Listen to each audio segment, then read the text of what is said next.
This is the Danger Close podcast, Beyond the Books with me, Jack Carr.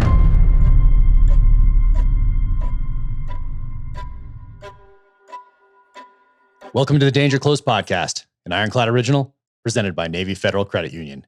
Before we get to the show today, I want to remind you that my next novel, In the Blood, is coming out May 17th. That is a change from May 31st. So coming in early, coming in hot, May 17th, hardcover, audio, ebook, available for pre-order now. My guest today, Jordan Davis. He's a singer, songwriter out of Nashville. Awesome guy. We had a great conversation. Buy Dirt is an incredible single, awesome album. You should 100% check that out. Buy Dirt is a song that has heart, and you'll stop what you're doing. It's an emotional listen, and I talked to him about that on this podcast as well. Something I didn't ask him about, which I will ask him about the next time we link up, is about some of his influences in music. And what most people don't know is that before each part of the terminal list, I had a Johnny Cash stanza from Man Comes Around. And but because I didn't have any books out yet, apparently you just can't throw other people's stanzas into a novel. So what's in here is something that Johnny Cash used from somebody in the 1800s. So there wasn't any issue with using it again because the author is unknown and it's from the 1800s. And it says, "There's a man going round taking names." So although Johnny Cash didn't make it into the different parts of the novel as it is in my original rough draft, right here, there's a man going around taking names. So next time I talk to Jordan Davis, I want to talk to him about Johnny Cash and some of his other musical influences. And I'm sure we'll talk again or get a field together at some point soon. So now, without further ado, Jordan Davis.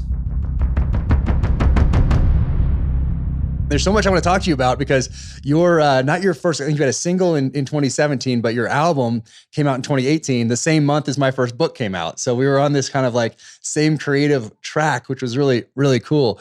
But are you in Nashville right now or where are you? Yeah. I'm actually at the house in Nashville and we're gearing up to, I'm actually in my kitchen because we're moving. We just closed on a house yesterday. So the house is kind of a wreck, and we're getting prepared to take off for Vegas this weekend. That's right. So is it Monday, the American Country Music Awards? Is that right? Yeah. Awards are Monday night. Nice. Yeah, but congratulations. You've been on this crazy track. It's awesome. I love all your stuff. It's fantastic. Buy Dirt is the one like everybody knows and is talking about and everything. But the I Still Smoked one, man, I love that song. Dude, thank you, man. Yeah. Like that's actually one of my favorite songs to play live. And I know it didn't get the radio play, but every night we go into that, man, you can tell that's one that's reacted with a lot of people. For me, that was it. I used to smoke cigarettes, man. And now every time I think about that as like an old part of me. And it's been really cool to see it connect with a lot of people. Yeah, a lot of those. I mean, it's so important, I think, for people to take a breath and listen to music. Now there's so many distractions, kind of like very similar in publishing. And I want to ask you about that as well, some of these similarities, but there's so many other distractions. And now there's podcasts to listen to. Of course, I've been 24-hour news for a while, but there's just a Twitter and everybody's getting all these inputs from all these different directions that it's so important to take a breath and to sit back and just listen to an awesome song. And, and you've created some amazing songs that are emotional too. Like I Still Smoked and Buy Dirt. Like those are emotional to listen to. Every now and again, there's a song comes along, maybe one or two a year that get you, they get you right here and they have that heart. And those definitely are for me. And I know a lot of other people as well. I mean, I think that's and just as well, like, if you're going to write something, authenticity is the first thing that people can pick up on. Like for you, if you're going to write a book about Navy SEALs, it's going to need to come from a Navy SEAL. And so it's write on things in my past, write on things that are passionate to me, that are honest. And I feel like that's kind of what connects with the listener and what kind of draws people in. And man, when you can do that, like we did, on Buy Dirt, it's just like a wildfire, man. I think people are hungry for it. So it's it's been really cool to see that one take off the way it has. Yeah, it's interesting because in the past, let's say 50 years ago, people had to be authentic almost, it seems like. And then there's this period, let's say of 30 years, where people could fake it and you had managers and all these things going on. But now people expect this engagement and you're so connected to an audience, whether you're an author, you're a songwriter, whatever it might be, but people, they can tell that authenticity right now. You can't really fake it anymore. Maybe for a little bit, but people will be able to tell, and they really appreciate that honesty and authenticity. So you can't. I don't think you can escape it anymore. Maybe like in the 80s and 90s, you could have escaped. Maybe the early 2000s a little bit, but you have to be you today. Yeah, and that's that's the blessing and the curse of social media, in my opinion. Like you can either and it took me a little while to catch on to. Early on, it was something that I never really did. I was late to Facebook. I was late to Instagram. I feel like I got a Twitter when I signed a record deal. It's like, I just never really got in it. But now it's your biggest billboard for your art. It's the biggest glimpse into the person you are. And when we kind of started approaching it like that, and it became so much easier. So yeah, but I do like to say, man, it's the blessing and the curse of it. Yep, and because it's so personal, when someone says something on social channels, so you pour yourself into a song, and someone says something, or I pour myself into these books. It's so connected to my past and to who I am. Then when someone says something, it really hurts a lot more, and they have that access where they wouldn't have had that 30 years ago, 20 years ago, even that access. I try to stay away from it. I try to I don't want to totally shut it out, because you want feedback, you want critiques. You obviously want to see if it's connecting, but I think, and you may be the same way. You just go to your people. Like I have my people where I'm like, I trust them. I want their input. If it's somebody that was going to hate whatever I put out, whether it's great or not, I try to keep those at arm's length. But I try to keep that, my wife, my managers, my close friends, where I'm like, hey, I'm going to play you a couple songs and I need you to be brutally honest with me. That's where I get my critiques from. Yeah. So yeah, for me, I use social media to say thank you to people, because I'm so appreciative that people took a risk on me as a new author and then told a friend. And so, but in doing that, I see the other ones too, even though I try to shut them out, and I don't respond to negative things, and I don't go down rabbit holes, but I still see them, and it still takes up a little bandwidth. So this is my year to kind of figure out a better balance with that sort of thing. And I certainly don't change what I do because of a negative, Amazon review or something like that, and where I can tell that, hey, the person didn't even read the book. They just, don't like kind of what I stand for based off a couple of pictures they saw, or maybe a show that I was on, or whatever else. Right. So it's, so, but it still gets to, for me, it's still in there. So, I'm guilty too, man. It's if you see it, it's like you see it's a negative one. It's like, I don't need to read that, but you just read it anyway. Yeah. But yeah. I try to turn some of that into a positive by reading the negative reviews every now and again on the social channels. I'll read them and then have a little funny response or whatever, just to kind of turn it into a positive. But for you, the response has got to be like 99% overwhelmingly positive, because everything is so good. And you didn't just jump into this. You didn't wake up one morning and just decide, hey, I'm going to be a songwriter one day. I'm going to be a musician. I'm going to do this. Like, you grew up in a family of songwriters. Is that right? Yeah. So my dad, he always kind of just played, around the house, like learned Johnny Cash songs and played old Chris Christopherson songs and Jim Croce songs. Nice. But my uncle was, he was a songwriter. He had moved to Nashville around when I was, late 80s, and had some success. So, he had 2 number 1 songs with Tracy Lawrence. But I obviously remember those.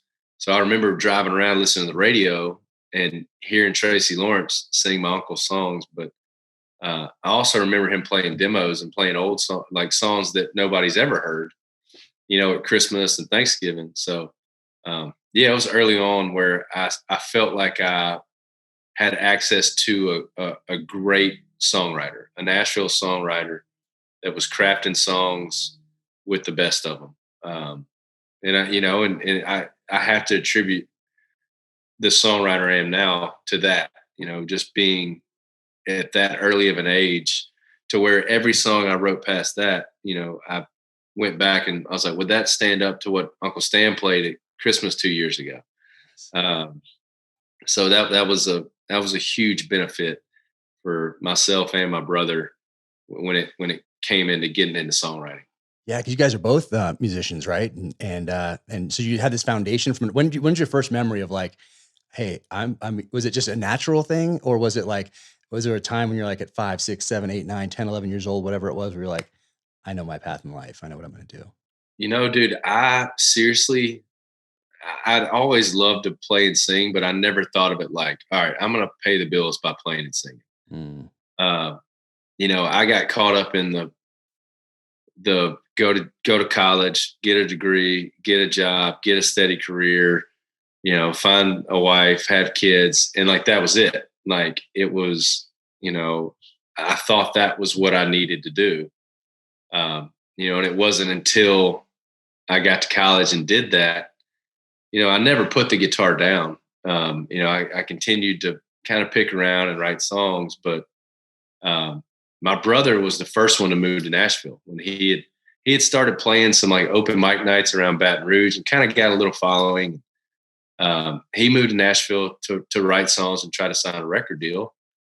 And I was like, well, that's cool. Let me know how that goes. And I'm going to keep on this path that everybody's told me I'm supposed to be on. And it ate me up about 2 years into it, where I was like, this isn't it.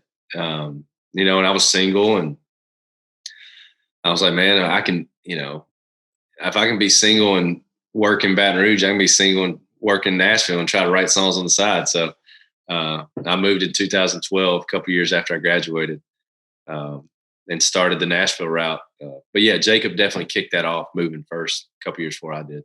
Nice. So he blazed the trail. What were you doing for those couple years? Well, at least you didn't spend 10 or 15 or 20 or 30 years doing something that you weren't passionate about. What were you doing?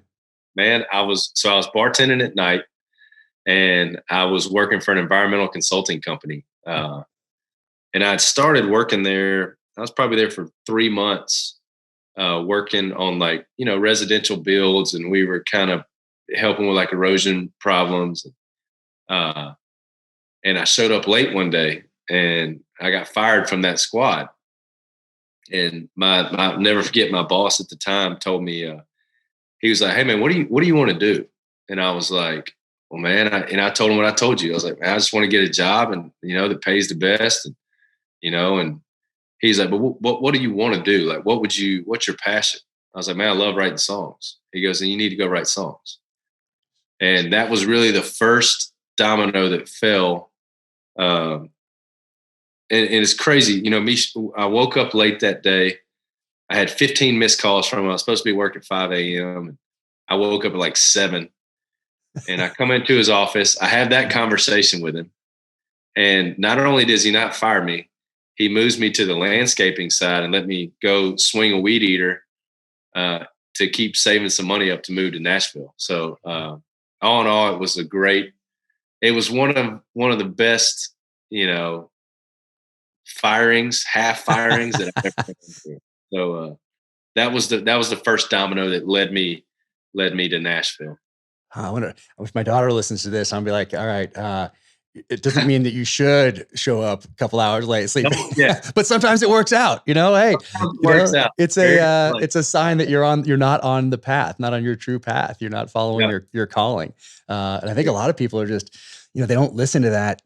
There's a calling, I think probably for everyone. And for me, it was very clear, military and writing, but I think most people have that calling, but they either don't listen, or they don't just acknowledge it, or they think it's not possible, or for whatever reason. But listening to that calling, and then taking those steps like you did to go follow that passion, and then you get to share this gift with the world, and it's amazing. But so what is it like to move to Nashville? And so your brother there. Do you have a couple other family members still that had people that you had some introductions to or anything, or did you just go there and find an apartment and start tending bar again, or what did you do?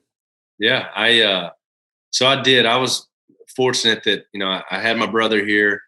Through coming up and visiting with him, like I'd met some other people in town, some people in the industry. So I moved to town on a Sunday, June 2nd, Sunday, 2012. And I had to write my first Nashville co-write the next day. And that was all off of the people that I had met, prior to moving. What is a co-write? What does that mean? Like, they're like, hey, come in and help us work on this. Or?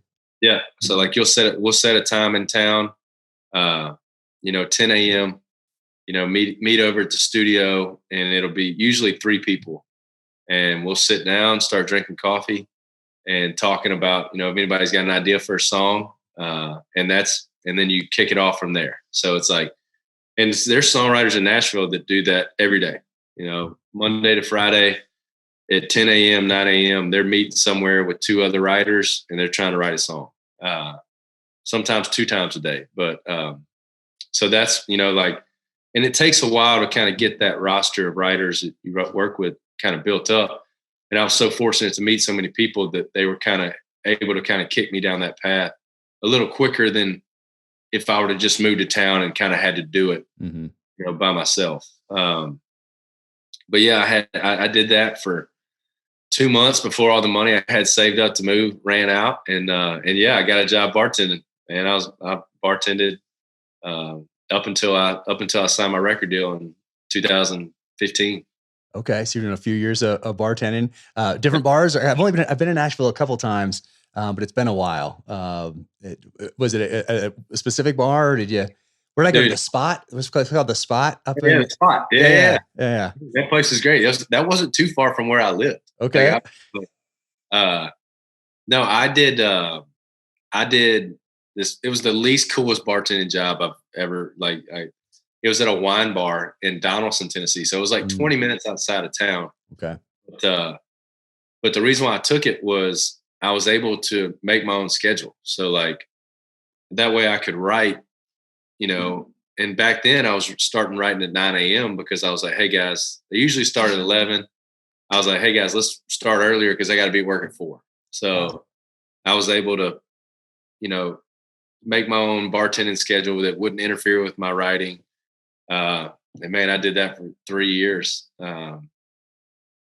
right up until I was about to break doing it, because I'd start writing at 9, go till 3:30, bartend till 1:30, and then get up the next morning and go do it all again. I'm saying this to you it's hard, but no, that's a grind, man. I mean, but yeah, I think just more mentally than physically, but yeah, man, it I learned a lot, and it definitely made me grateful for that first paycheck from music. I can tell you that for sure. So as a co-writer, when you're doing that sort of thing, are you do you get residuals, or do you just get a little bit of if something hits, or are you paid by the hour by somebody who's more established, or what is that about? So so I signed a publishing deal, and that basically is you sign, similar to being an author. You go and write. They own all your publishing, or majority of it, and then they'll just give you a draw. So that is basically, the check that comes in that you got to pay back if you have a song that begins to make money. But at the end of your contract, if you don't, and they decide to let you go, you don't have to pay it back. So it's kind of like got it. Very similar to publishing.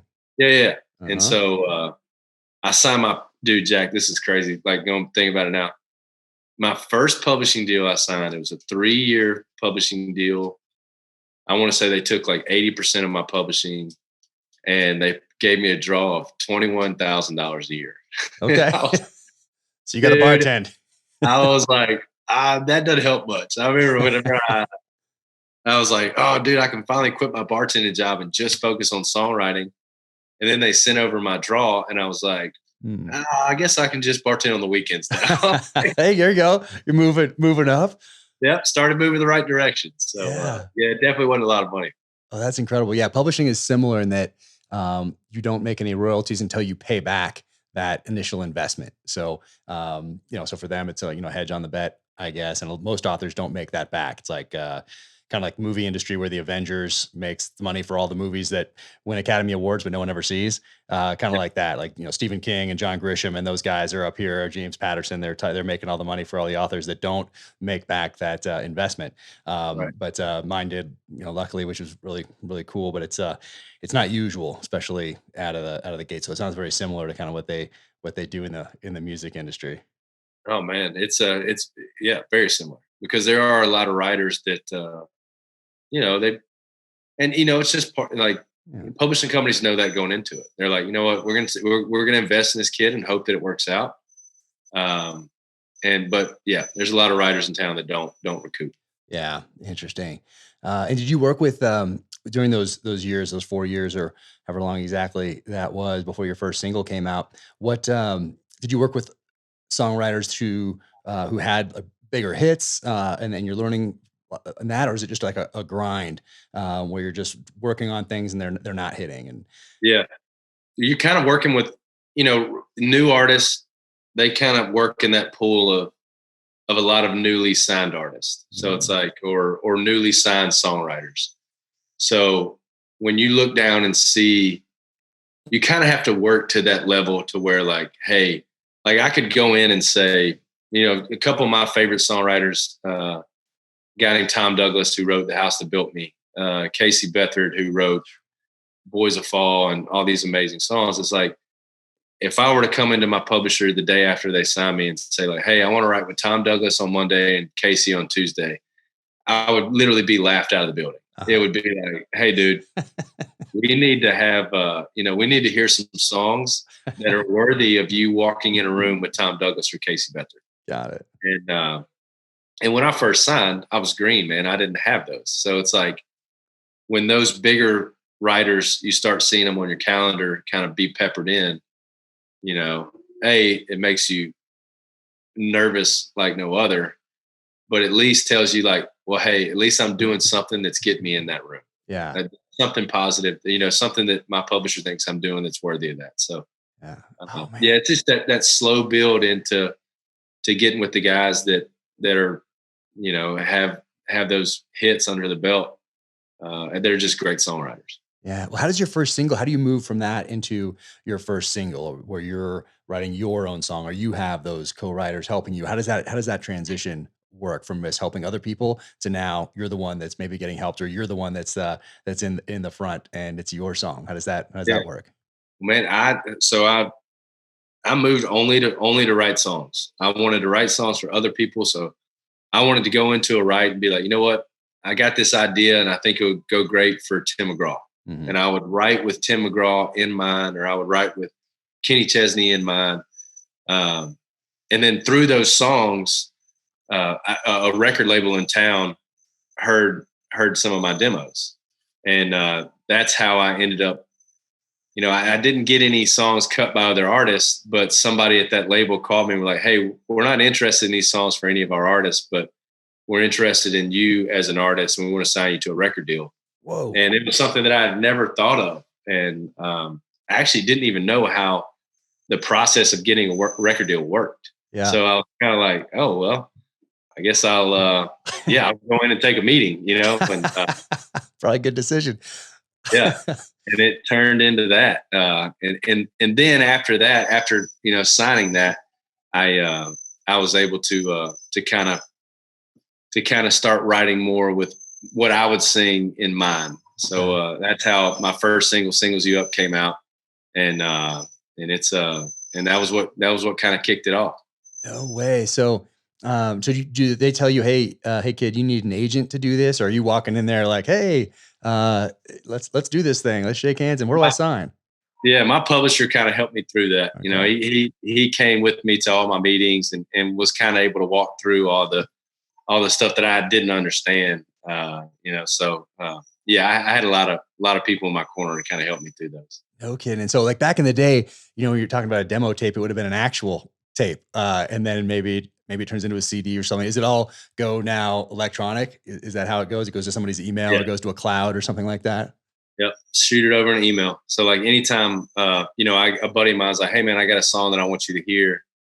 I'm like, "Dude, send it to me in an email." And my email is just filled with demos of all these songs that are great, and it's great. It's awesome to have them there in one spot. Yeah. So, okay. Yeah, that's awesome. Yeah, probably an email just for those sorts of things. So when you got your single, like, did you hear it on the radio for the first time, or do you hear it on like a XM satellite radio? Like, how do you hear it for the first time in the wild? Like, if I walk through the airport and I see it somewhere, I go into a bookstore and I see it, or a library. Yeah. How do you see or hear your song in the wild for the first time? I was in Houston, Texas. I was in a Sprouts parking lot, and the person from my record label knew that it was about to come on. And so I had no clue. I'm sitting in the passenger seat, and I'm wondering why we're sitting in this parking lot for so long. I'm like, "Hey, what are we doing here?" And she's like, "Oh, well, I'm waiting on a message to see if we need to go pick something small up.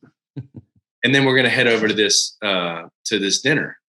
And I was like, "Okay." And I just kind of sat there and waited out.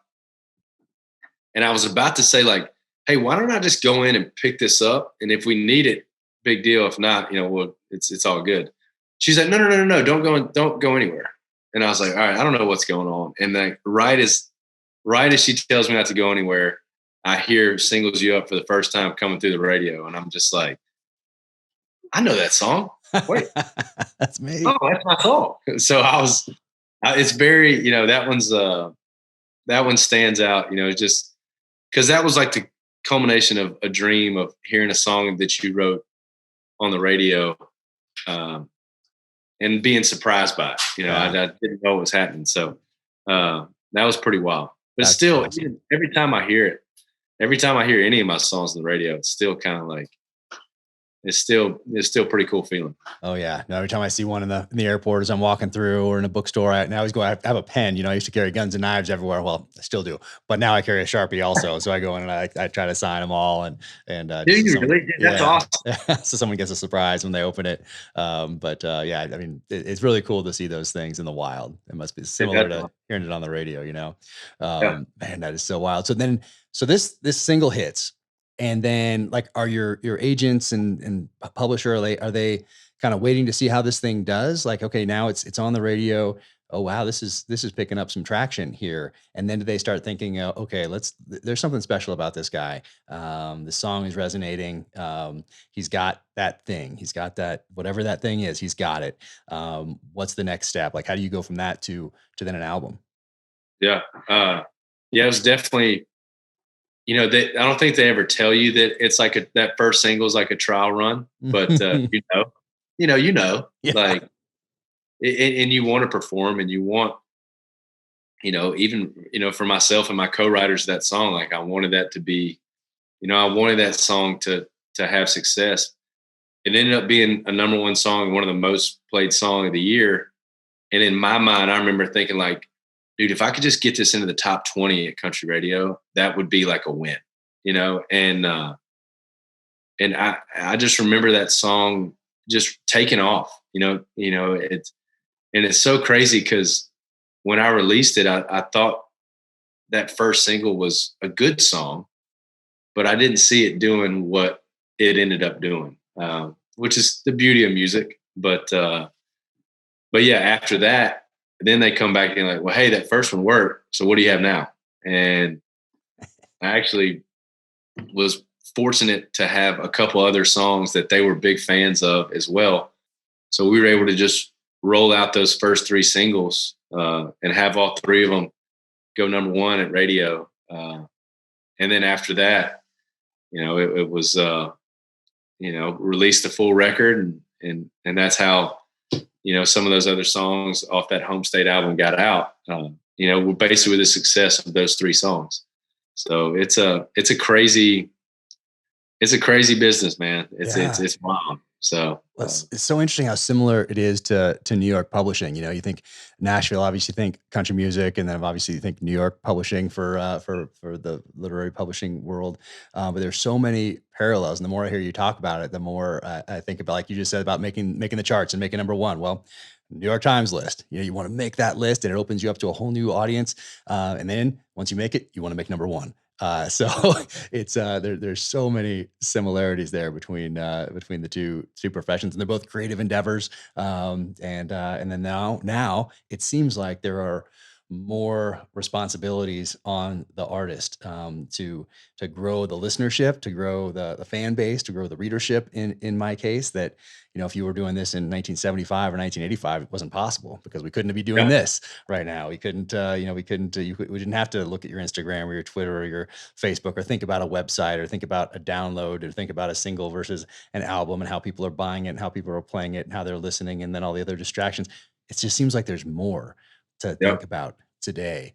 And I wanted to ask you about that, because you grew up in a family of songwriters, so you're aware of the music industry. And I grew up, my mom's a librarian, so I grew up with this love of reading and books, and so we're always surrounded by books. I'm aware of publishing. I'm aware of the New York Times list. I'm reading David Morrell and AJ Quinnell and JC Pollock and Mark Golden and Tom Clancy and Louis L'Amour. And so I'm reading all these guys, and I'm aware of where they are in the lists and all that sort of a thing.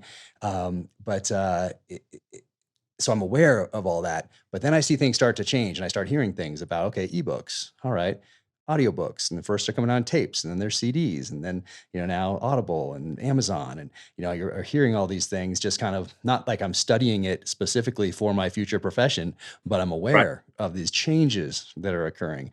So are you aware of those changes in music, when you don't have to buy a tape, a record, a CD with all the songs on it? People can just download from iTunes a single song that they've heard about. Like, how has that changed the industry? And you're 2018 is your album comes out. Then my book comes out in March. So we both have the same month of 2018. Wow. These things come out. So we're already, a lot of these changes have already, of course, occurred. But were you aware of that as you were growing up, or as you got to Nashville? Are you aware of people talking about changes in the industry, or what was that like? What's crazy is, like, we were able to see that whole. I still remember going and buying the Smashing Pumpkins, the first CD I ever bought. Nice. And driving my Dyno GT bike up there to buy it. Nice. And I remember BearShare and Napster coming through, and the downloading, and then streaming. When I moved to town, streaming was kind of, it was hitting its stride, so everybody was aware of it. I remember thinking, like, dude, this is gonna change the game. Like, this is going to make releasing music easier. It's going to obviously make listening to music easier. It's going to, for smaller artists or artists trying to break, it's going to give them a platform to be heard more. And I think we've seen that a lot. Golly, even TikTok. There's a lot of artists now that are signing record deals that were found on TikTok. Wow. And so, yeah, like, I was aware of it. I tried to, it didn't change any goal that I had, because, my uncle wrote songs and had number one songs at country radio. And I moved to town because I fell in love with country music from listening to country radio. So still to this day, like, it still feels special to me to be listening to a radio station and hear one of my songs come on. Mm-hmm. So that hasn't changed, but I've definitely been more aware of. I think what has changed is the amount of music that artists are able to get out. Mm. Like you said, 15 years ago, you release an album, it might last for, you release an album every year, to where now with streaming, it's so accessible. You release 6 songs in 3 months, your fan base is kind of like, hey, when are you releasing 6 more? Yeah. It's just so much faster. Which, I don't want to say it's pressure, but, like, you always want to be on top of of writing, and sometimes it takes a little longer to write songs than others. So you got to kind of stay sharp. Yeah. And does a song, I guess I've never thought about it until just now, but do you release a song from an album like as a teaser, and then, hey, the album's coming, and do you release like the one that you think is going to be the biggest hit from that album, or you do like one that you think is going to be really good but not the main one that you think like this one's going to crush? Like how do you strategize about all that, or do you even? I mean, I one of those things I go back to my team on. You know, I trust the people at my label that help me with these records, my management team, that, you know, we kind of all get around and try to plan, you know, if we are going to go multiple singles off of a record, like what's the best way to roll those out. But when it comes to, you know, like Buy Dirt, you know, when I finished that EP and I knew we were going to pull a single off of it, it's like, hey, what's the best song? Like what? And that was everybody's vote, like, well, Buy Dirt. And I'll be honest with you, I didn't really care what anybody else's vote on that. That was going to be my single. Well, obviously that was the right move. Is it absolutely crushes, and it's like we talked about earlier, it has that heart to it. And I love, it seems like a lot of the songs that I really like, they have like an older person passing on wisdom. For whatever reason, I'm just drawn to that. And in this song in particular, you have an old man who's he's 80 or is just about to turn 80, and passing on this wisdom to, is it his grandson, or on the porch, he's drinking coffee on the porch, and you can just picture this. And then you can picture like like you stop what you're doing and you don't just listen to the song, you listen to those words and those wisdom that's getting imparted through the song. So it makes it so special. How did you come up with all of that? Dude, Jack, that was my grandfather. That was my grandfather in Stonewall, Louisiana.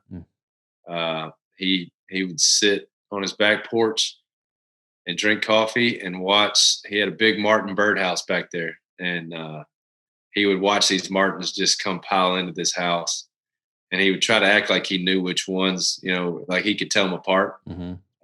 So we'd sit out there, and he'd be like, "Oh, you know, about 10:30, this one's going to come in and he's going to try to bully."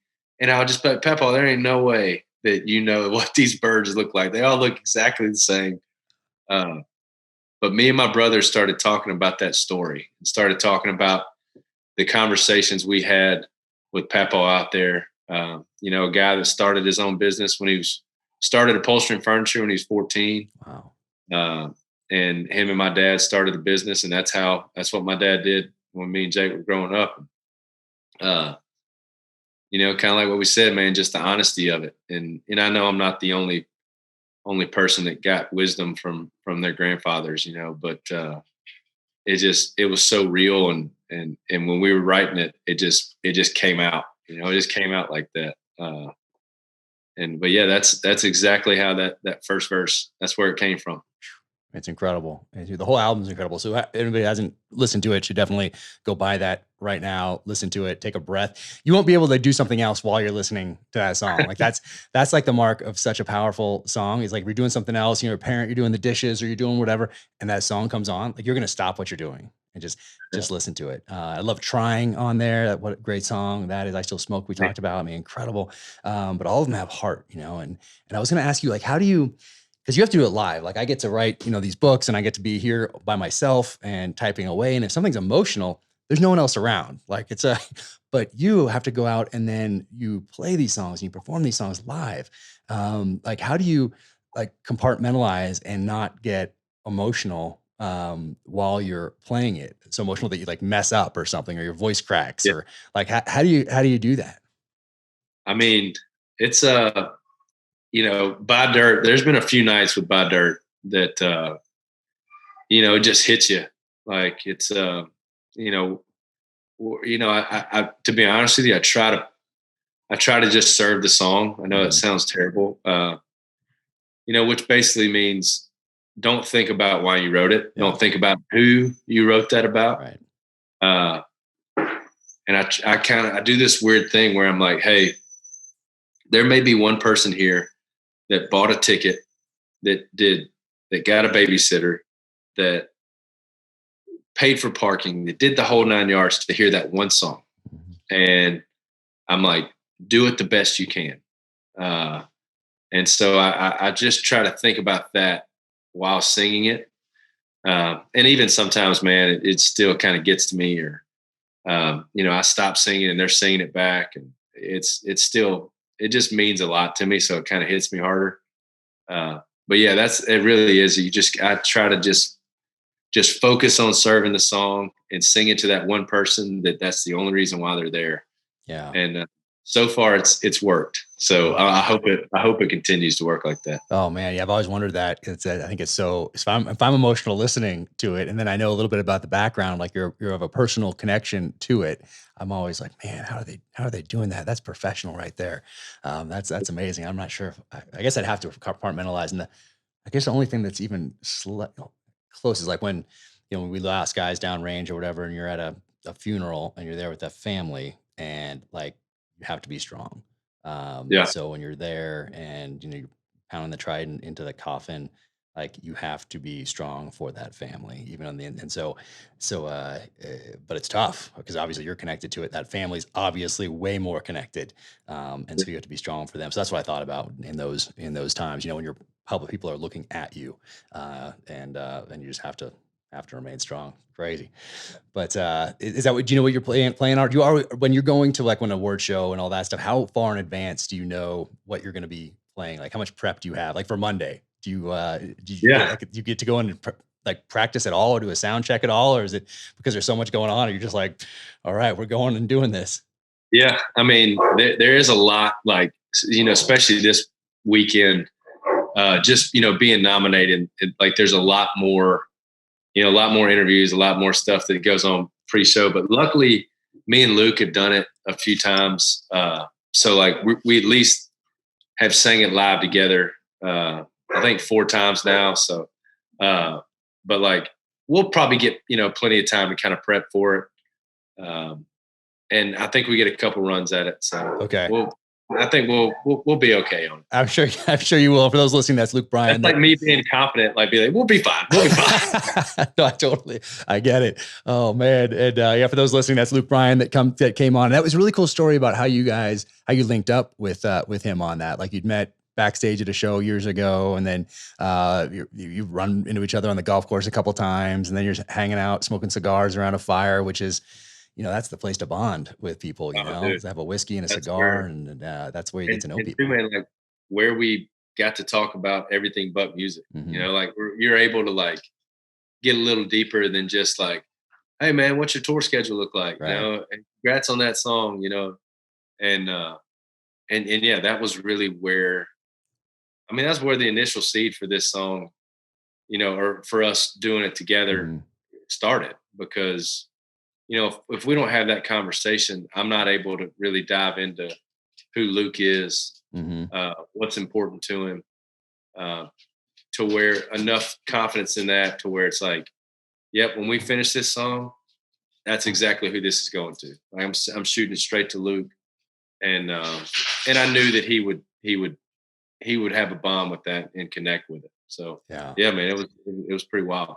That's so awesome. It's interesting how, like, if you hadn't decided to go to that one award show, or something had happened, personally, professionally, whatever, or you hadn't gone to the golf course, you went to another one, or something happened. Luke didn't stay afterward to smoke cigars that night because something happened. There's so many things that can, it's incredible. Like with the show, with the Terminal List show, that you'll see the first glimpse of on Monday.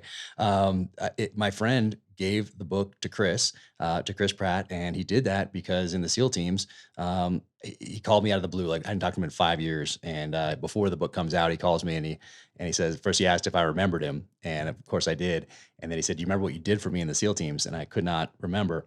And he said, "Hey, you sat me down in your office when you found out I was getting out of the military. You introduced me to people in the private sector. You talked about this transition. No one else did that for me. And I always appreciated it. Always wanted to say thank you." And so I said, "Hey, no problem. How's it going?" And he said, "Well, I heard you have a book coming out." And I said, "Yeah, it comes out in a few months. I can give you this galley rough draft copy." And he said, "Yeah, but I'd like to give it to a friend of mine." And I said, "Who's that?" And he said, "Chris Pratt." So he gave it to Chris. Chris calls a couple weeks later and wants to option it. And now we have this series coming out on Amazon on July 1st, 8-part series. But if I hadn't done that, like, or just there's so many things, like, or if he decided that, or if he had forgotten about it and hadn't called, or, it's just so crazy how these things just sometimes connect. Even that too, like for you, man, it's like you taking the time to sit him down, making that connection with him that he obviously remembered all those years later. It's like one of my favorite quotes is, "You got to be present to win." And it's like that. You were present that day. You were present with him that day that 5 years later led to where it's at now. And stories like that, man, they fire me up, and that's pretty cool. Yeah, it was crazy how it all worked, how it came together. And then he's also acting in the show, and he's a Yeah, producer in the show, and the show would be totally different without his involvement, because he was there all day, every day, scouting locations, working on the scripts, doing technical advising, like all these things that weren't technically his job. So it's a different show without my friend Jared Shaw, without him involved each and every day. It's a different show for sure. And he yeah, crushed. dude, that's wild. Yeah, That's crazy. So, Dude, I'm so excited, man. I'm so pumped to see. And dude, how crazy is that? We're getting the first glimpse of it yeah. at the ACM. That's pretty cool. Yeah, no, it's looking it's looking really good. And I was gonna ask you about that quote. You have to be present to win. I think it was your dad passed that along to you, I Yeah, think. And my dad did. so I love that. I love that advice. That is really. I saw that recently, and I was like, I'm gonna pass that along to my kids tonight, because there's so many things that make you not present. With Yeah, the phones and all these distractions, and you're there, but you're not there. And it's something I need to work on right. too with family. When I think about things that I need to work on and improve upon, because I'm up here, I'm writing away, and then I'm like, I'm like walk downstairs, and then dinner time, I'm still thinking like, I got to solve this problem. James Reese Yeah, is in X, Y, or Z. He's on a mountainside. He's surrounded by these mercenaries or whatever. I'm like, how's he going to get out of this?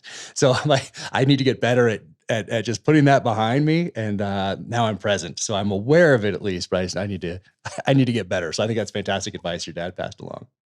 I've done it with books, because like for the longest time it was like with audiobooks. It was like, man, I got in this, thing of like I would go work out, listen to an audiobook, or I would just be driving and listen to an audiobook. And it's crazy how much my mind slips from like you're listening. Next thing you know, you're, like you just said, you're working out some other thing to where it's like from now I've made it a point. It's like I'm buying the book. Nice. Like I'm to where like when I sit down, I'm engaged with these Mhm. words. Um, and I'm not allowed to think about anything else. So Nice. uh, that's like been a new thing with me. Like I set my reading time. I don't put it on an audio book. I just, which I mean, there's nothing wrong with that, but like it's just for me. I'm more into the book if I have it on paper. Yeah, so am I. I mean, it's I think you're actively engaged because you have to be actually reading. It's not passive. So there's a difference Right. between that passive and then that active engagement. So I think there's something there. And I want to be cognizant of your time because I know you have a ton of things to do, especially leading up to Monday. But Oh, dude, I did. I could sit here and hang with you all day, man. Oh Seriously, man, you're so like, awesome. I hope we can meet up in person one day, maybe get a field I, together or something. That would be super cool. And I'm going to send you the new book. When the new book comes out, I'm going to make sure that I send one your way. It comes out in please do, May. man.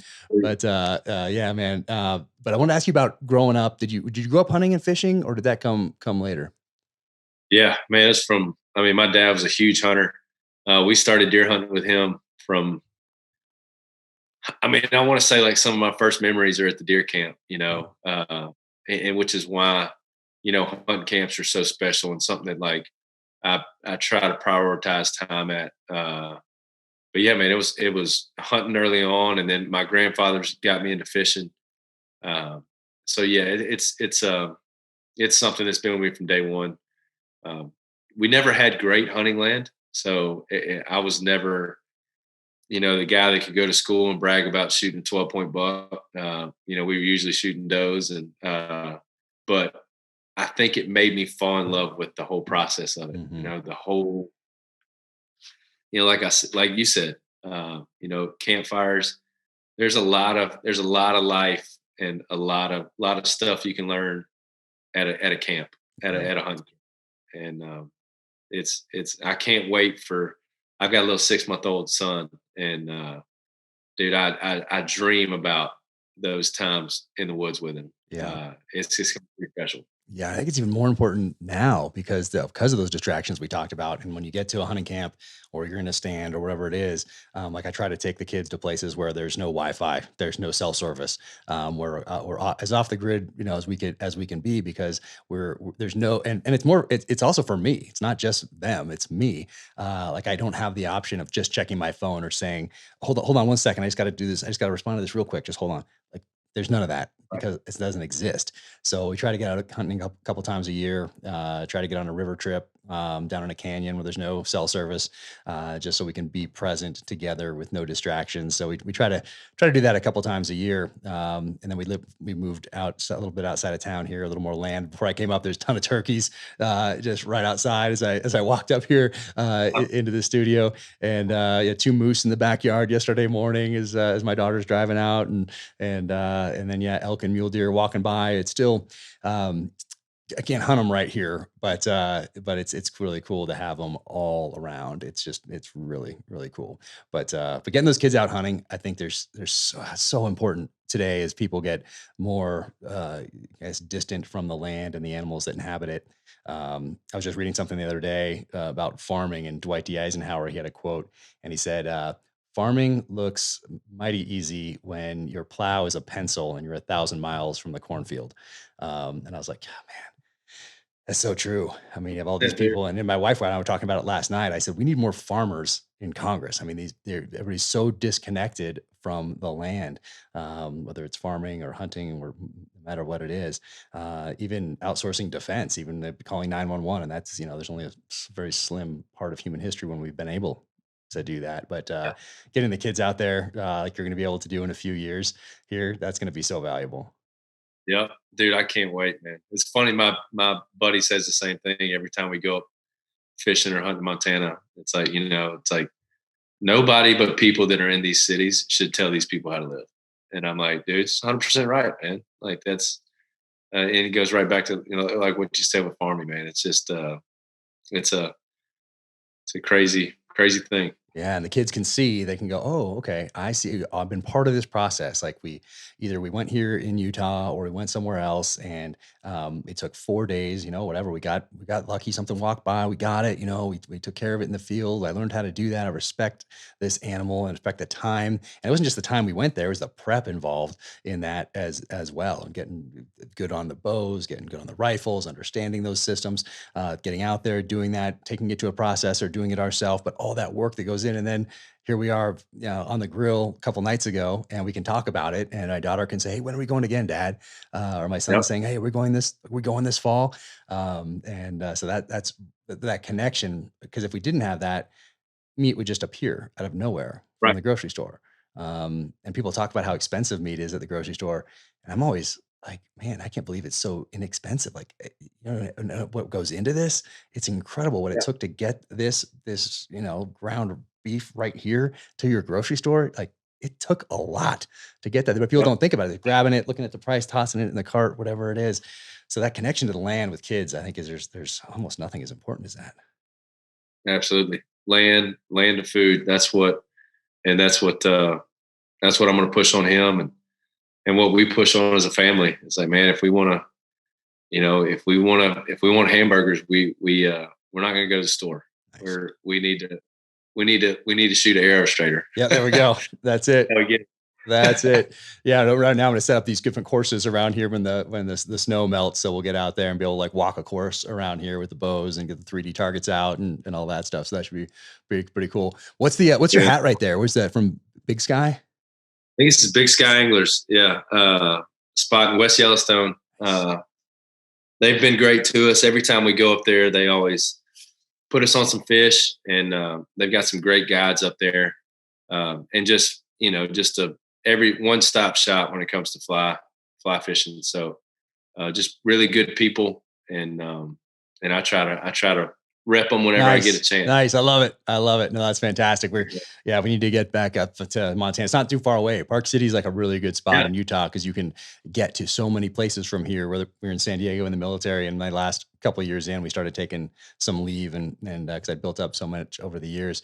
But from San Diego, we had to fly to Salt Lake. We had to fly somewhere else Yeah. or take a long drive. But here we can just get in the car and we can blast off. We can hit Montana. We can hit Idaho. We can hit Wyoming. We have Utah. So it's pretty cool spot. Dude, Park City's one of my, oh man, it's gorgeous. My buddy Chris Fisher, who runs O-Search, he lives in Park City. Oh, nice. So we get over there every once in a while and get to hang with him. So man, it's just a beautiful, beautiful place over there, man. It's awesome. Oh man, well, let me know next time you're coming through, and I will we'll link up. I will. That'd be awesome. I've been over there since pre-pandemic. I talked to him not too long ago, but next time we're over there, yeah, we got to get you out to a show too, man. Oh, that'd be so awesome. That'd be so awesome. Anytime we're close, we'll stay in contact and we'd love for you to come catch a show. Oh, it'd be amazing. And speaking of tour dates, you have a lot of tour dates coming up. Like I hit the tour on your website. There are a lot of dates there. And what's that like before I let you go? What's that like to be on the road so much like that, and then seeing people from so many different states, so many different towns, so many different cities, meeting so many different people in the course of this travel? You're away from your family. What's that like? Like, you love it, but you're away from your family, and at the same time, does meeting all these different people, does it give you hope? Because we're dealing with a lot, obviously, as a country right now, and to meeting all these different people from all corners of the country, does it give you hope for the future? It really does. It makes me wish that everybody could do it. It makes me wish that everybody could get out and visit Florida, visit Washington, visit Maine, talk with everybody. Like, I think I think travel is key to making this a better country. And man, yeah, you miss your family, but in all honesty, like, selfishly as a writer, and you probably feel the same way too. The more people you meet, I mean, it just like you hear stories, you hear, getting down and sitting and talking with a guy that you meet in a bar that's been, family's been farming corn in Iowa since early 1900s. Like, I could sit there all night and talk to that guy, or being out west and talking to guys that are so passionate about elk hunting that, like, you can't get a word in, Yeah. Like, you just sit there and listen and take in all this information, and before you know it, you're writing a song, and you're going back to that conversation. Or I think it just puts you more in tune to, yeah, I mean, I love it. The downside, like I said, is being away from the family, but man, it is pretty special to get out and meet a lot of amazing people. Yeah, no, I always thought of being away, deployments and training and that sort of thing. That it made me appreciate the time with the family more so than had I not done those things. I try to put it in those terms anyway. So it might be similar for you on the road. Dude, absolutely. It's it makes those days when you're home, you're just more attentive to it. When you got 3 or 4 days or a week-long stretch on the West Coast, you're like, hey, we're gonna cook at the house tonight. We're not turning the TV on, and we're just gonna be around the table, and you're just more direct with that time spent with them. Yeah. And are you writing on the road? Because I saw those tour dates. I was like, oh, I'm like scroll. What, when does this thing stop? Hello, man. It's awesome. I mean, congratulations. It's so cool. But are you writing on the road at the same time, or just writing down ideas and that sort of a thing? Yeah, definitely a lot of ideas. Yeah. But here, this year now with 2 kiddos, my time at home is definitely more, more for them. So this year I'm going to work to get more writers out with me, to where it's like, show days are, my work week is Thursday to Sunday, and, wake up, write songs, play a show at night, and do that. That way, when I get home, I don't have to go into the office or go in anywhere, and I can just spend time with them. Yeah. So yeah, definitely more road writing this year. Got it. Well, I think I'll be in Nashville. I think Safari Club International is there next year, I believe. is coming to Nashville. So that's my excuse to get out there. Usually it's in January, early February timeframe, I think. But I have a hunting operation actually in Lanai, Hawaii. Axis deer, mouflon sheep out there. There's 4 of us. Yeah, there's 4 of us that are partners in it. And I think I'm going out there pretty soon. Actually, going to bring the family out. It's a good place to write before everybody wakes up because it's just beautiful. And those Axis deer are pretty dang good. Oh my gosh, dude, there is nothing better in the world. I mean, Axis deer is unreal. Yeah, it's it's not bad. So we'll have to get you out there as well. But point being, I'll be in Nashville, I think next year at some point, because of the hunting industry there, and doing SCI. But man, hopefully we can link up before then. And man, I'm just so excited for you, all you have going on. I'm so fired up that you identified that passion, you listened to the calling, and because a lot of people don't. And now we're all beneficiaries of that because of this incredible music that you're sharing with the world. And so thank you for that. And thank you for all your support as well. Dude, I mean, seriously, dude, Jack, you have me on this, man. It means the world to me. Thank you for your service. Thank you for what you've done for this country, man. I know you get a lot, but I truly mean it. I'm grateful. And man, I'm looking forward to all your success and looking forward to tuning in on Monday night to catch a peek, hopefully. Yep. It'll be about, I think it's 19 seconds, I think, as I go back in the memory banks. But I think it's about 19 seconds first glimpse. And then a couple months later will be that minute-long teaser, which is looking really good. And then right before it comes out, I think the trailer comes out. But yeah, man, thank you so much for everything. I sincerely appreciate it. And, best of luck on Monday. I appreciate it, Jack. Thank you very much, man.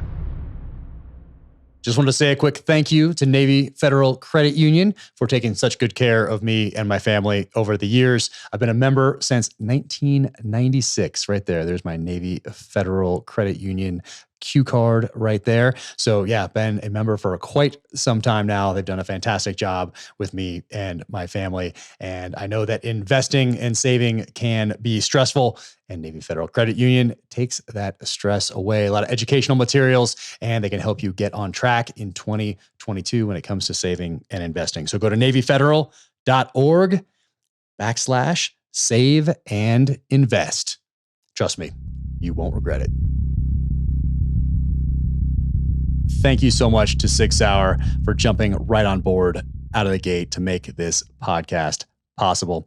Obviously, I am a huge SIG fan, having carried the P226 on every deployment downrange in the SEAL teams. But SIG was a supporter. They were friends well before I was a New York Times bestselling author, well before I even had an Instagram account or any social media presence whatsoever. So thank you guys all so much. Ron, Tom, Jason, everybody at SIG who gets up every day and continues to crush it and lead the way. SIG is always adapting. They're always at the forefront, whether it is firearms for citizens, whether it's firearms for our military, ammo, suppressors, optics, training, fire control units. They are doing it all, and they are always pushing that envelope and trying to do it better each and every day through innovation and adaptation. They crush. So thank you so much for that friendship and support. It will never be forgotten. Welcome to the gear highlight portion of the Danger Close podcast. I want to talk to you a little bit about Lucas O'Hara today of Grizzly Forge. So check out this. First off, look at that. You see that? Oh yeah. So look at that blade. Pretty sweet right there. So veteran owned and operated, Lucas O'Hara Grizzly Forge. You can go to thegrizzlyforge.com to find out more about him, more about his blades, his story. Once again, veteran owned and operated, doing some awesome stuff. Originally from Georgia, but now out here in Utah and part of that Black Rifle Coffee team. But he has his own thing going on with this forge. So Grizzly Forge. Thank you so much. I think I'm wearing the Grizzly Forge t-shirt right now. So check that out. Awesome. Man, Lucas, thank you so much for all the support, and thank you for being such a great example for veterans and for anybody as far as getting out there and following that passion, listening to that calling. And I'm so glad you did, because now we have these awesome blades. So thank you, my friend. Thank you for tuning in to the Danger Close podcast. an Ironclad original presented by Navy Federal Credit Union. For more on Jordan Davis, go to jordandavisofficial.com. Follow him on Instagram, also Jordan Davis Official. But check out those tour dates. Definitely get Buy Dirt. The whole album is absolutely fantastic. And as you can tell, Jordan Davis is a down-to-earth, solid American. Just an awesome, awesome guy. So be sure to check out that website, get a tour date on the calendar, and follow him on the social channels as well. My next novel, In the Blood, is coming May 17th and is available for pre-order now. You can follow me on the social channels, Jack Carr USA. You can go to jackcarrusa.com for the merch, and you can go to my website, officialjackcarr.com, for everything else. Thank you so much for tuning in. Sincerely appreciated. Take care. Stay safe. Be strong. Keep fighting.